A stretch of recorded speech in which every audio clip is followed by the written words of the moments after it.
If you remove from your midst the yoke, the clenched fist, and the wicked word, if you share your food with the hungry and give relief to the oppressed, then your light will rise in the dark. Your night will be like noon. Your light will rise in the dark, and your light will be like, your night will be like noon. My dear friends, if you release people, the word says so. So that day, in that moment, your light will rise in the dark, and your night will be like noon. In the noon, what happens? The sun is just perpendicular. So when the sun is perpendicular, there is no shadow. So he speaks about a complete illumination of your life. That if you do that, if you release people, if you give food to hungry, if you release them from oppression, you have to ask yourself, why you can't do this? In 1 John chapter 4 verse 19 it is said, we love each other because he first loved us. With your woundedness, you will never be able to release people. God is giving a lot of promises. But then to do that, what we should do? I mean, if I am infected with corona, don't be scared. If I am infected with corona, I will give that disease to another person, give that virus to another person, because I am infected. So until I am healed, I won't be able to love. I will infect others. I will wound others. He first loved us. That's why we love each other. A tax collector. A tax collector is a person who oppresses people, uses people, cheat people. When Roman Empire says you have to get a 10% tax, he will make it 20 and steal the 10% for themselves. And they, by force, took people's things. And that's how they use people, oppress them. So here is this tax collector to the gospel, Matthew, Levi. And he's in the center. He's collecting tax. And he's a person who is rejected by the society, never loved by anyone. So here comes the light to his life. For him to become a light, here comes the light in searching that darkness of his life. Jesus is the light who shone in the sky, in your darkness, my dear friends. So here comes Jesus to his life. And he says, after this, Jesus went out and noticing a tax collector named Levi sitting in the tax office, he said to him, follow me. The very word follow me, it says that he's important. He's of great importance. And I want you. You are precious.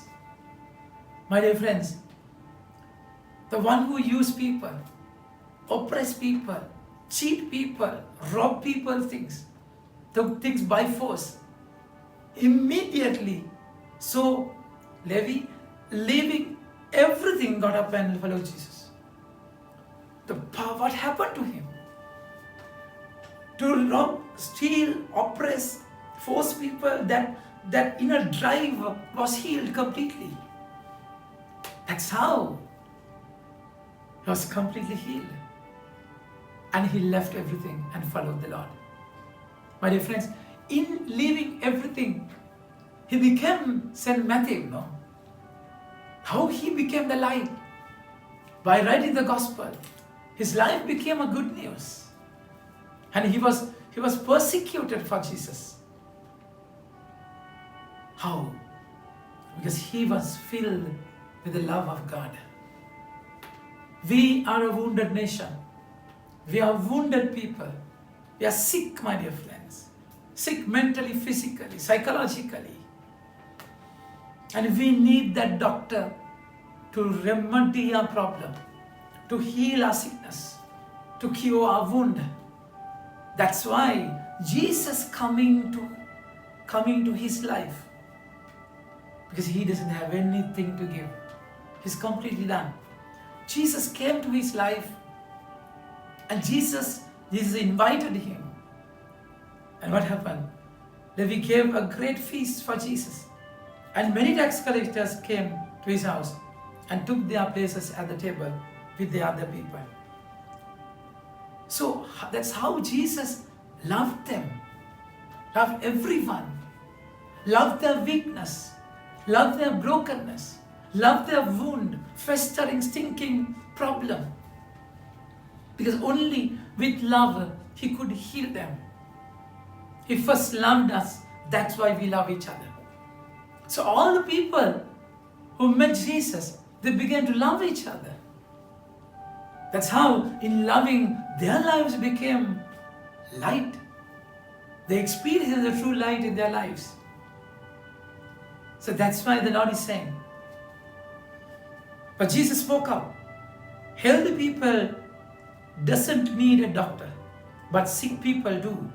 I have come to call the just. I have not come to call the just, but sinners to a change of heart. Remember, sinners to a change of heart.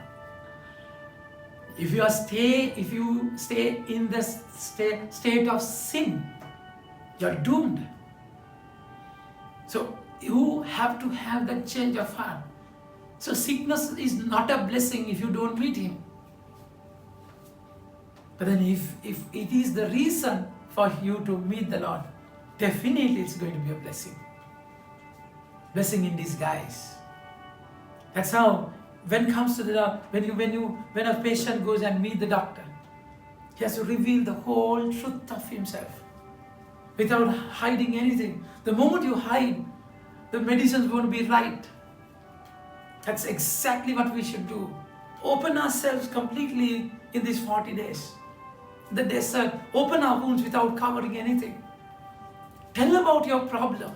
Tell about your woundness. Tell how you push people, use people, break people, tarnish their name. Why? What's your sickness? What is wrong within me? Only you know the repercussions. You don't know the sickness. Doctor knows exactly the reason and the cause of it. So let him heal you. Let him go to the root and gives you a radical answer from the root itself.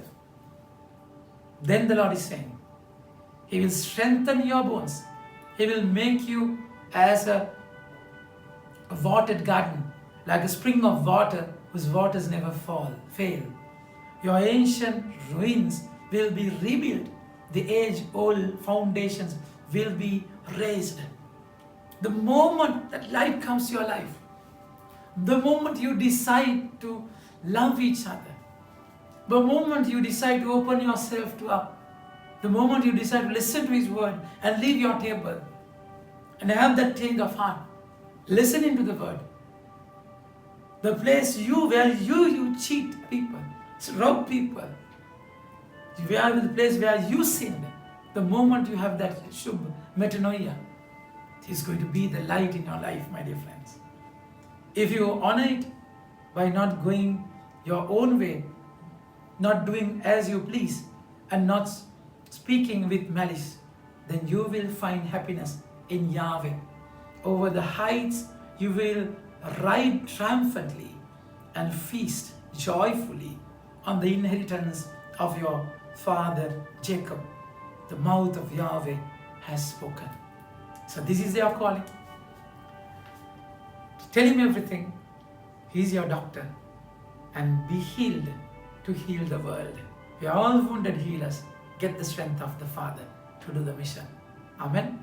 May God bless you.